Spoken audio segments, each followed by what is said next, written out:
अजित पवार यांचं आज सुप्रीम कोर्टामध्ये सुनावणी झाली आणि जे शिवसेनेचं प्रकरण आहे त्या प्रकरणामध्ये जवळपास 2 आठवड्यामध्ये अध्यक्षांना उत्तर द्यायला सांगितलेलं आहे. हे जेव्हा जजमेंट आलं तेव्हापासून मी सांगतोय की हे जजमेंट म्हणजे रूलबुक याच्या पुढे डेमोक्रेटिक प्रिन्सिपल्सचं. या देशातली लोकशाही कशी पुढे जाईल आणि याच्यात काय काय उपाययोजना आहेत त्या सगळ्या या रूलबुकमध्ये लिहून ठेवलेल्या आहेत. आता मी सहज वाचत होतो, 1885 सालच्या जजमेंटमधनं हे सगळं निघत गेलं आहे. 1885मध्ये जस्टिस पियर्सन यांनी याच्या संबंधात लिहून ठेवलं आहे, there are at least 2 necessary ingredients for climate action. म्हणजे वेळेत. Hello doctor, Tanvi herbals app किंवा वेबसाईटवरून आजच फ्री चेकअपसाठी अपॉइंटमेंट घ्या. तन्वी डॉक्टरांशी फोन किंवा व्हॉट्सअपवर बोला आणि रहा फिट अँड फाईन. आपला herbal specialist Tanvi herbal clinic. निर्णय घ्यायला 2 इन्ग्रेडियंट्स आहेत. There must, if no actual damage is proved, be proof of imminent danger, and there must also be a proof that the apprehended damage will, if it comes, be very substantial. म्हणजे येणारा जो धोका आहे तो खूप मोठा आहे हे पुरावा तुम्हाला द्यावा लागेल. It should almost say it must be proved that it will be irreparable. म्हणजे जर ह्याला उशीर केला तर हे रिपेअरच होऊ शकत नाही. आणि म्हणून ते पुढे म्हणतात, I think it must be shown that if the damage does occur at any time it will come in such a way that under such circumstances that it will be impossible for the plaintiff म्हणजे ह्या बाबतीत आपण सुनील प्रभू धरूया, to protect himself against the relief is denied to him in quia climate action. म्हणजे वेळेत निर्णय न घेतल्यामुळे त्याला जे न्याय मिळाला पाहिजे होता तो तुम्ही देऊच शकला नाही, असं फ्लेचर नावाचं जजमेंट आहे 1885 सालचं. त्याच्यातनं हे जजमेंट बाहेर आलं, केशाम सिंग विरुद्ध मणिपूर असेंब्ली. मी त्याच्यातनंच रेफरन्स दिलेला आहे. त्याच्यामध्ये ते म्हणतात की the speaker in acting as a tribunal under the 10th schedule is bound to decide disqualification petitions within a reasonable period. आता रिजनेबल पिरियड किती ह्याच्यावरती महाराष्ट्रात खूप चर्चा झाली की वेळेतच दिली नाही, वेळ सांगितलेली नाही, वेळ नाही. त्यांनी वेळ किती घ्यावी ह्याचा स्पष्ट उल्लेख केला आहे. आता हे लक्षात घ्या की हे जे त्यांनी लिहिलेलं आहे केशामला लागू होत नाही. का लागू होत नाही पुढे सांगतो. What is reasonable period of time in is but absent exceptional circumstances for which there is a good reason, a period of 3 months, 3 महिने ही खूप मोठी वेळ झाली हे सगळं डिसाईड करायला. आणि त्यामुळे हे सगळं करण्यासाठी म्हणजे हे डिस्क्वालिफिकेशन वगैरे करण्यासाठी तुम्हाला 3 महिन्यात तुम्ही हे केलंच पाहिजे, तरच 10व्या शेड्यूलचा सन्मान राखला पाहिजे. असेंब्ली डिझॉल्व्ह होण्याच्या आधी कधीही हे पिटिशन आले तर 3 महिन्यापेक्षा अधिक तुम्ही वेळ घेऊ नये असं या जजमेंटमध्ये म्हटलेलं आहे. Keisham Meghachandra Singh versus honourable speaker of Manipur. त्याच्यापुढे ते म्हणतात, the departure of the 10th schedule म्हणजे 10 शेड्यूल जे करून 10वं शेड्यूल जे करून ठेवलेलं आहे त्याचा जर वेगळा विचित्र मार्ग तुम्ही निवडला तर तुम्ही बेसिक कॉन्स्टिट्यूशनच्या ढाच्यालाच हात घालताय असं त्यांनी त्याच्यात लिहून ठेवलं आहे.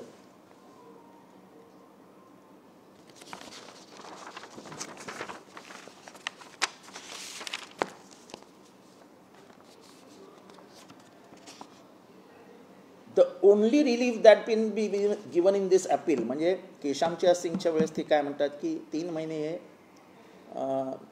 रिजनेबल पिरियड ऑफ टाईम आहे. पण त्याच्यानंतर जेव्हा ते केशामवर येतात तेव्हा ते म्हणतात, the only relief that can be given to this in this appeals is that the speaker of Manipur legislative assembly be directed to decide the disqualification petitions pending before him within a period of 4 weeks from date of which this judgment is intimated to him. In case no decision is forthcoming even after a period of 4 weeks, it will be open to any party to the proceedings to apply to this court for directions. म्हणजे जर तुमचा speaker निर्णयच घेत नसेल एवढं आम्ही सगळं सांगून तर तुम्ही आमच्याकडे या, आम्ही 4 आठवडे म्हणजे 4 आठवडे आम्ही त्यांना देतो निर्णय घ्यायला. त्यांनी नाही घेतला तर तुम्ही आमच्याकडे या, आम्ही निर्णय घेऊ. म्हणजे जे काल आपले महोदय स्पीकर महोदय बोलले की सुप्रीम कोर्ट मला काही सांगू शकत नाही, तसं नाही आहे. हे judgment Keisham versus Meghachandra Singh versus जे आहे त्याच्यामध्ये हे सगळं आलेलं आहे आणि त्याच्यात इंटरफिअर केलं आहे कोर्टाने. म्हणजे it is a set law.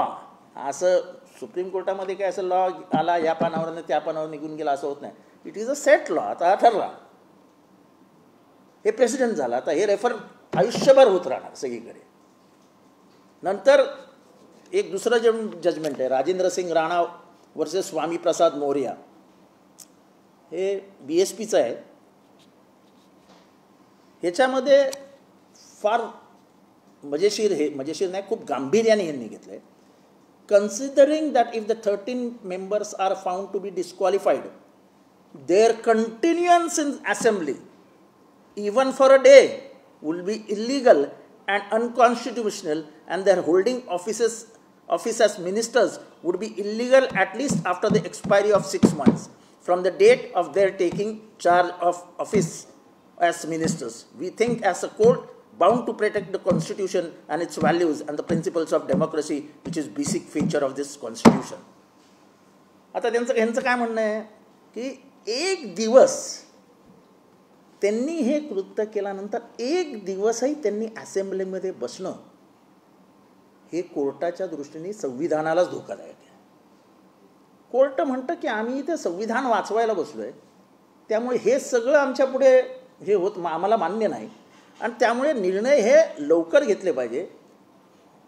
आणि ते 6 महिन्यानंतर जर ते मिनिस्टर राहणार असतील तर त्यांना मिनिस्टर म्हणून राहण्याचा पण अधिकार राहत नाही, असं मी नाही म्हणत आहे. असं हे Rajendra Singh Rana versus Swami Prasad Maurya and others and 14 फेब्रुवारी 2007चं जजमेंट आहे. त्याच्यातलं हे कोर्टाने हे सगळे डिसिजन्स घेऊन ठेवलेले आहेत. त्याच्यात त्यांनी अजून एक मजेशीर गोष्ट सांगितली की असं एका दिवसात एक मीटिंग झाली म्हणून स्प्लिट होत नाही. The Bahujan Dal is too big. Its party membership is too numerous for it to suffer a split in such a comparatively minor meeting. Even if it took place on 26/8/2003, there was no intimation that one group is going to split. Even the name Lokatantrik Bahujan Dal found its place for the first time on paper 6/9/2003. There was no newspaper reports. There were no statements of dissatisfied members. The core of Bahujan Dal was not asked to rectify its behavior. The threat of split was not even made imminent. Nothing like this happened. Not only one evening it is claimed that the Bahujan Dal has split and the faction had arisen. There is no cursory or not a class to the split of original party at all. म्हणजे original party अशी split होऊ शकतच नाही. हे Rajendra Singh Rana versus Swami Prasad Maurya या 2007च्या जजमेंटमध्ये. म्हणजे ते 30ची meeting म्हणतात ना, रात्री आम्ही मीटिंग घेतली आणि आमचं ठरलं, तसं नाही. त्यांना इन्फॉर्मेशन सगळ्या पार्टीला कळवावं लागतं. हे त्यांनी जजमेंटमध्ये दिले. हे माझं काही म्हणणं नाही आहे. जजमेंटमध्ये सांगितलं आहे त्यांनी की एवढ्या मोठ्या पार्टीमध्ये अशी स्प्लिट कधी होऊ शकत नाही. तुम्हाला बाहेरचं जायचं असेल तर जा, पण तुम्ही असं म्हणाल की ह्याच्यातच स्प्लिट झाली आहे तर तुम्ही कळवलं कोणाला, किती जणांना हे कळलं कधी की तुम्ही बाहेर पडणार आहे? तुम्ही याच्या विरोधात पार्टीत कधी बोललात का? त्याचे काही पुरावे आहेत का? हे सगळं त्यांनी मागितलेलं आहे आणि हे जजमेंटमध्ये आहे. आणि हे जजमेंट हे एका जजचं जजमेंट नाही आहे. हे chief justice Balakrishnan, HK Sema, AR Lakshmanan, PK Balasubramanyam and DK Jain असं 5 बेंचचं जजमेंट आहे.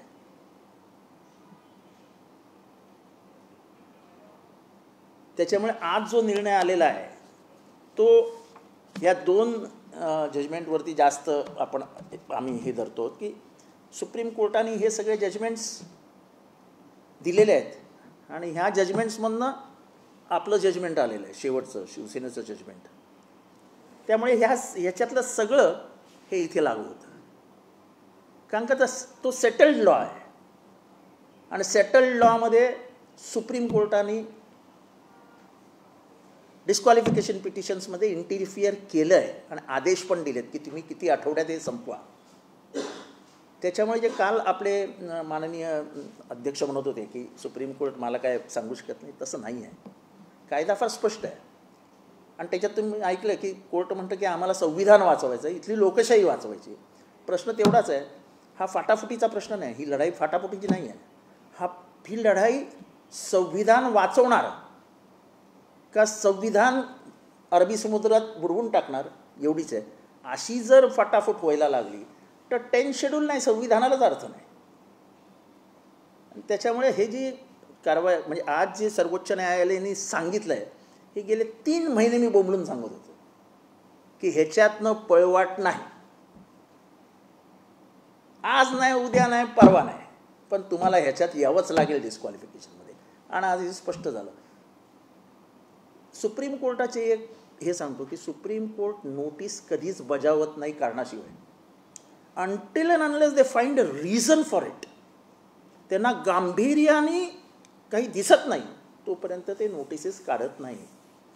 जेव्हा ते एखाद्या विषयाचं गांभीर्य ओळखतात, त्याच्या परिणामांचं गांभीर्य ओळखतात आणि त्या परिणामांचा संविधानावर होणारा परिणाम ओळखतात, तेव्हा ते नोटिसेस काढतात. तशी त्यांनी नोटीस काढली आहे 2 आठवड्याची. अध्यक्षमध्ये काय उत्तर देतील मला माहीत नाही, पण ज्या पद्धतीने म्हणजे it was not expected from advocate Milind Narwekar, mister Narwekar, to have spoken so की supreme court can't direct me, they can't question me, असं नाही आहे. Supreme court can question anybody in this earth. It's a supreme law of India. एक गोष्ट यामध्ये दिसते की ज्याप्रमाणे सर्वोच्च न्यायालयाने नोटीस दिली आहे, त्याचा अर्थ त्यांना एक डेट फिक्स करावं लागेल किंवा नाही, आता असं आहे की त्यांना डिस्क्वालिफाय करणार. नाही, तुम्ही असं नाही, आम्ही असं म्हणत नाही की तुम्ही डिस्क्वालिफाय करा. You decide on the petition. तुमचं मन काय आहे, तुमचं लॉजिक काय आहे, तुमचं लिगल मन तुम्हाला काय सांगतंय मला माहीत नाही. पण जेव्हा ते म्हणतात की तुम्हाला त्यांना विपच लागू नये त्यांचा, कोणाचा, गोगावल्यांचा, त्याचा अर्थ त्यांनी व्हिपचं उल्लंघन केलं आहे. व्हिपचं उल्लंघन केलं म्हणजे 10 शेड्यूलचं उल्लंघन केलं आहे. आणि 10 शेड्यूलचं उल्लंघन केलं आहे म्हणजे ते डिस्क्वालिफिकेशनला पात्र झाले.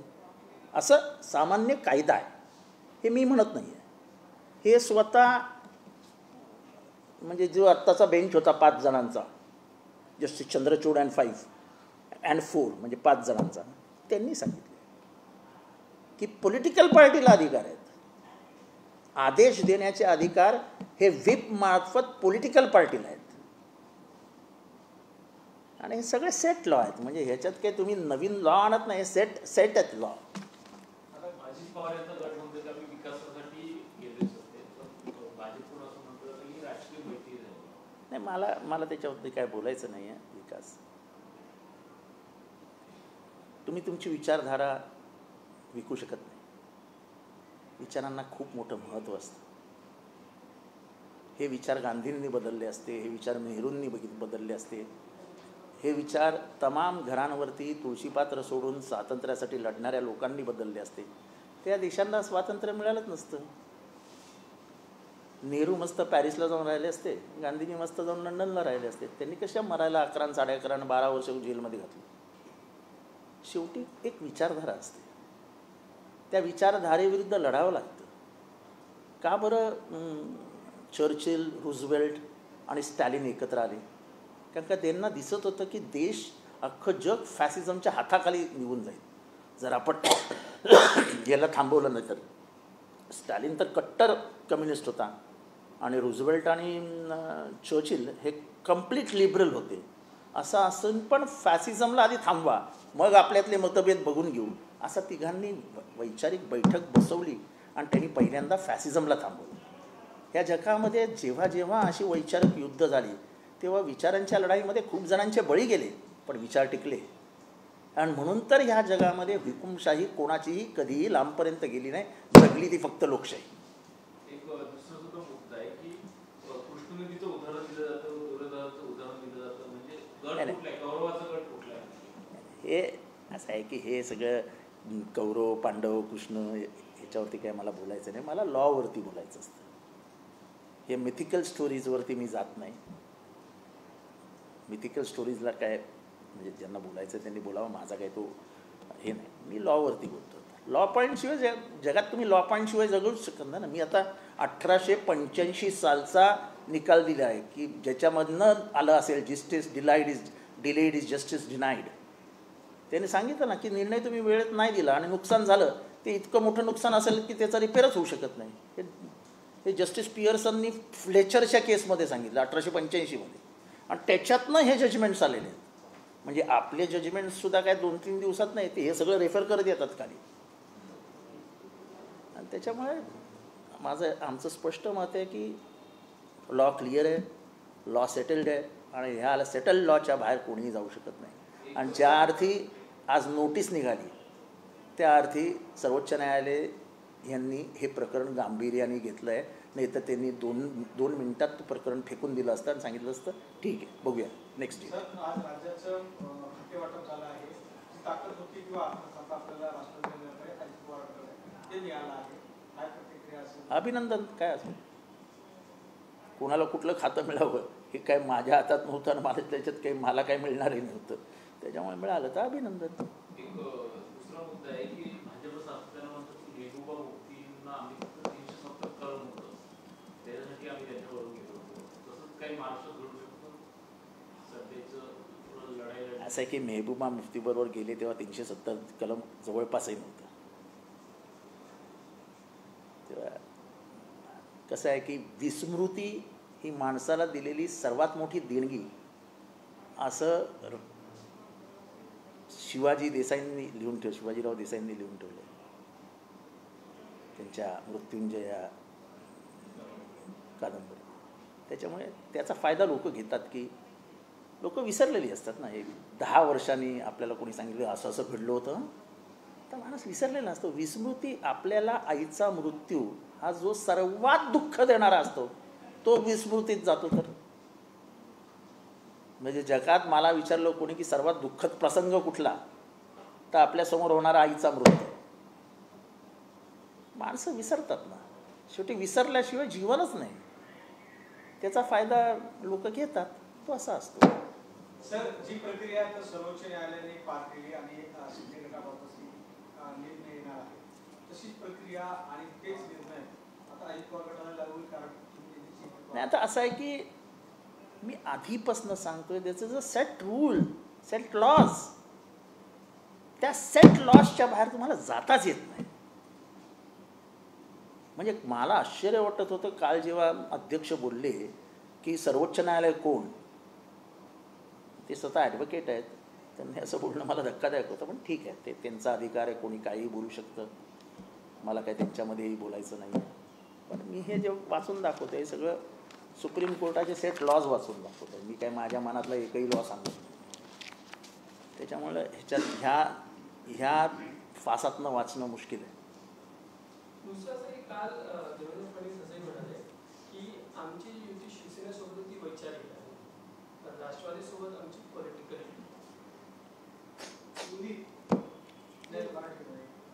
असं आहे की पॉलिटिकल युती आहे तेच तर आमचं म्हणणं आहे. पॉलिटिकल युती म्हणजे ते आमच्या विचारधारेचे नाही आहेत, पण त्यांना आम्ही बरोबर घेतलं आहे. आणि आम्ही लोक इथे बसलो आहोत कारण का आम्ही विचारधारा सोडायला तयार नाही. प्रश्न विचारधारेचा आहे, बाकी काय तुम्ही कुठे जाता काय जाता हा प्रश्न नाही. प्रश्न विचारधारेचा आहे. आणि त्यांनी सांगितलं की ती आमची पॉलिटिकल युती आहे. म्हणजे पॉलिटिकल युती म्हणजे विचारधारेचा कॉम्प्रोमाइज करून आम्ही एकत्र आलेलो. आणि आम्ही पवारसाहेब म्हणतात की मी विचारधारेचं कॉम्प्रोमाइज करणार नाही. पॉलिटिकल युती म्हणून सेफ स्केप आहे, विचारधारेला कुठेतरी बदल. मग ते मी मला असं की विचारधारा ही तुमच्या पॉलिटिकल पार्टीचा बेस असतो ना. राष्ट्रवादी काँग्रेसचा बेस शरद पवारांचे विचार हे काय आहे तर शिव फुले शाहू आंबेडकर आणि सेक्युलरिझम हा त्यांचा बेस आहे ना. आता पॉलिटिकल जर त्यांनी हे सोडलं असतं तर ते पण पॉलिटिकल कॉम्प्रोमाइज करू शकले असते. पण त्यांनी सांगितलं मी विचारधारा सोडणार नाही. आणि ज्यांनी ही विचारधारा सोडली त्यांच्याबरोबर त्यांनी पॉलिटिकल युती केली. ह्याच्यातनं स्पष्ट होतं ना जे काही स्पष्ट व्हायचं आहे. सर, युतीवर आज उद्धव ठाकरे आणि राज ठाकरे एकत्र येणार याबाबत असं कोणी कुठेही एकत्र येऊ द्या काय घरी बसेल, परंतु कोणाशी युती करणार नाही. मला काय करायचं, कोणी कोणाशी युती करू द्यावं, मला काय करायचं. मला कोणाच्याच युतीबद्दल पडलेली नाही. I am least interested. मला हे लॉ पॉईंटविषयी तुमच्याशी बोलायचं होतं. महाराष्ट्राला लॉ पॉईंट दाखवून द्यायचे होते की हे सगळे लॉ पॉईंट आले कुठून आहेत, हे कसं जजमेंट पुढे जात राहतं. आणि तुम्ही जर हे जजमेंट वाचलं शिवसेनेचं, तर त्या शिवसेनेच्या जजमेंटमध्ये 10 जजमेंटचं रेफरन्स आहे की ह्या 10 जजमेंटचा अभ्यास करून आम्ही ह्या जजमेंटवर आलो. म्हणजे हे जजमेंट कधीपासून येते तर 1885चं फ्लेचरचं जजमेंट जे आहे तिथपासनं केशांचं 2022चं जजमेंट आहे. 1885-2022मध्ये जो काही इथल्या लोकशाहीचा, जो काही इथल्या म्हणजे लोकशाहीत चाललेल्या मस्तीचा, ह्या सगळ्याचा विचार करून करून करून जे शेवटचा निर्णय आला 2022चा, त्याच्यात रिफ्लेक्शन येतं हे सगळं. आणि ते जजमेंट काय एका किंवा 2 जजनी दिलेलं नाही, 5-5 लोकांच्या बेंचनी दिलेलं जजमेंट आहे.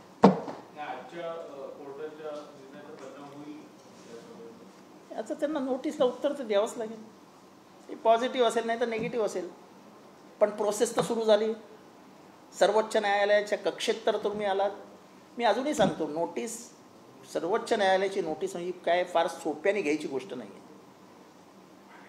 सर्वोच्च न्यायालय जोपर्यंत गांभीर्याने एखादा प्रश्न घेत नाही तोपर्यंत ती नोटीसच देत नाही. ज्या अर्थी तुम्हाला नोटीस दिली आहे त्या अर्थी तुमच्यावरती प्रश्नचिन्ह त्यांनी निर्माण करून टाकलं. सर, आता अधिवेशन सुरू होणार आहे. तुम्ही पण काढा, ते पण काढतील. भांडण कसं, हे काय माझ्या घरची प्रॉपर्टी आहे का भांडण करायला? ही वैचारिक लढाई हो. ही काय भांडण प्रॉपर्टी नाही ना माझी कुठली. त्यांना कारवाई करण्याचा अधिकारच नाही. आमचं ओरिजिनल पॉलिटिकल पार्टी आजही आम्हीच आहोत. इलेक्शन कमिशन ऑफ इंडियाने रेकग्नाइज केलेली पार्टी आम्हीच आहोत. दुसऱ्याला कोणाला रेकग्नाइज केल्याचं काही बातमी वगैरे आली आहे का तुमच्याकडे? तुमच्याकडे कोणी रेकग्नाइज केल्याची दावा नसतो. Recognition in election commission of India कोणाला आहे? त्याला स्टे दिला आहे का इलेक्शन कमिशन ऑफ इंडियाने? संपला विषय. So the original party limits, म्हणजे जे सर्वोच्च शिवसेनेच्या जजमेंटमध्ये आलं आहे की the original party is Uddhav Thackeray, तसं the original party is Sharad Pawar, Jayant Patil.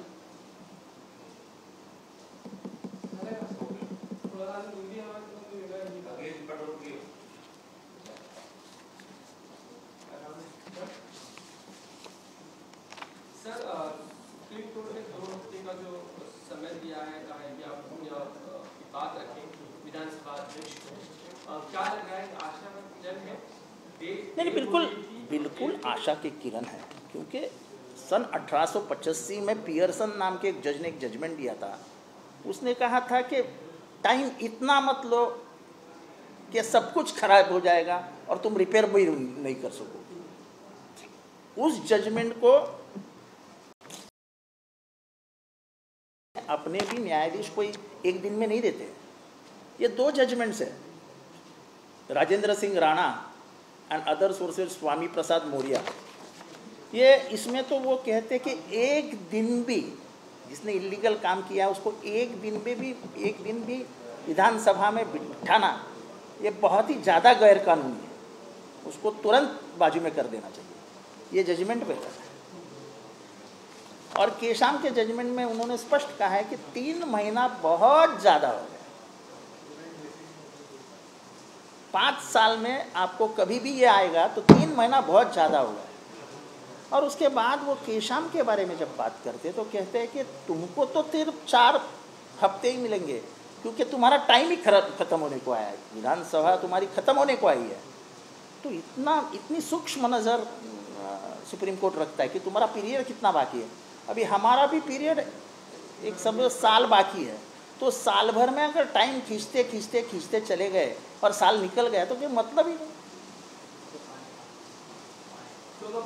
और चोर चोरी भी करेगा और चोरी का माल खाएगा भी. और कोर्ट क्या देखते बैठेगा? कोर्ट से उम्मीद है पूरे भारत को, पूरे इस गणतंत्र पे प्यार करने वाले जितने भी भारतवासी हैं वो उम्मीद से देख रहे हैं कि क्या भारत का गणतंत्र ऐसा ही डूब जाएगा या जिंदा रहेगा. इसके अलावा दूसरा सवाल ये कि देख रहे हैं कि कल फडणवीस कल जो बीजेपी की मीटिंग है इसमें 152+ का नारा दिया है, 152+ लाइन। अब जबकि शिवसेना देखो ऐसा है, सपना देखना ये कोई बुरी बात नहीं है। उम्मीद पे ही दुनिया कायम है। आशा नसेल तो उद्याच्या जगण्यालाच अर्थ। अगर कोई उम्मीद न हो कल की तो फिर जिंदा रहना है, तो जिंदा रहने के लिए उम्मीद है। ये पॉलिटिकल उम्मीद है, ये पॉलिटिकल उम्मीद है और उसमें कोई खराब बात नहीं है, ठीक है। वो 200 भी कह सकते हैं। कार्यकर्ताओं को जिंदा रखने के लिए कुछ ना कुछ तो आशाएं दिखाई नहीं पड़ती है। सूर्य आज उधर से आने वाला है, ये बता करके तुम कार्यकर्ताओं को खुश रख सकते हो कि नहीं नहीं वो बॉस बोल रहा है ना उधर से आएगा। जहां वो आप लोग कह रहे थे कि 3 पार्टियां एक साथ हैं, इनमें 80 केस होगी, ये कैसे सीट डिस्ट्रीब्यूशन करेगा, ठीक वही स्थिति वहां है। देखो ऐसा है, इसलिए कभी दूसरे पे बोलो मत। आज नहीं तो कल उस स्थिति आप पे भी आती है, ऐसा हमारे विचारवंत बता के गए हैं। हमको रिक्शा बोलने वाले आप खुद को क्या बोलते मुझे मालूम नहीं। तो ये बातें चलती रहती है। एक तरफ वो कहते हैं कि हमारी शिवसेना के साथ वैचारिक युति है और इनके साथ पॉलिटिकल युति है। पॉलिटिकल युति का मतलब क्या हो गया? हमारा political base is based on secularism end constitution, संविधान और गणतंत्र, और यहाँ का संसदीय गणतंत्र। इस पे हमारी पार्टी है। हमारी पार्टी की एक विचारधारा है। वो विचारधारा जिनको जमी नहीं, उन्होंने हमको अलविदा कर दिया, उनके साथ वो जाके बैठे हैं। ये पॉलिटिकल कॉम्प्रोमाइज़ है और हम वो पॉलिटिकल कॉम्प्रोमाइज़ को रिकग्नाइज नहीं करते हैं। हम देख रहे हैं कि शपथ विधि तो हुआ, उसके बाद एक लंबा समय गुजर गया, 12 दिन से भी ज़्यादा गुजर गया। सम्मान जिस तरीके से मिलना चाहिए था तुरंत विभाग मिल जाते, लेकिन 12 दिन का वक्त है। ठीक है यार, शादी होती है हनीमून के बाद, हनीमून को 2 महीने के बाद भी जाते हैं, उसमें कोई बड़ी बात नहीं है। लगता है कि इसके बाद खासकर पालक मंत्री को लेकर जाते हैं, मिनिस्टर को लेकर अलग ही विवाद है सब लोग। देखो ऐसा है, अब तुम सब कुछ छोड़ के ही चले गए हो तो तुमको इससे क्या फर्क पड़ता है? तुम्हारी मेन ये थी कि तुम इस विचारधारा के ऊपर 25, 30, 40 साल जिंदा हो और एक दिन तुम अचानक बोलते हो कि हाँ डाइवर्स हो गया इस विचारधारा के साथ। ऐसा नहीं होता है। हम पले बढ़े जिस व्यवस्था में हैं वो व्यवस्था हमारे खून में होती है। हम खून नहीं बदल सकते। भारत की व्यवस्था ही धर्मनिरपेक्षता है। हम वो खून नहीं बदल सकते और ये खून बदलने के खिलाफ की लड़ाई पवार साहब लड़ते हैं।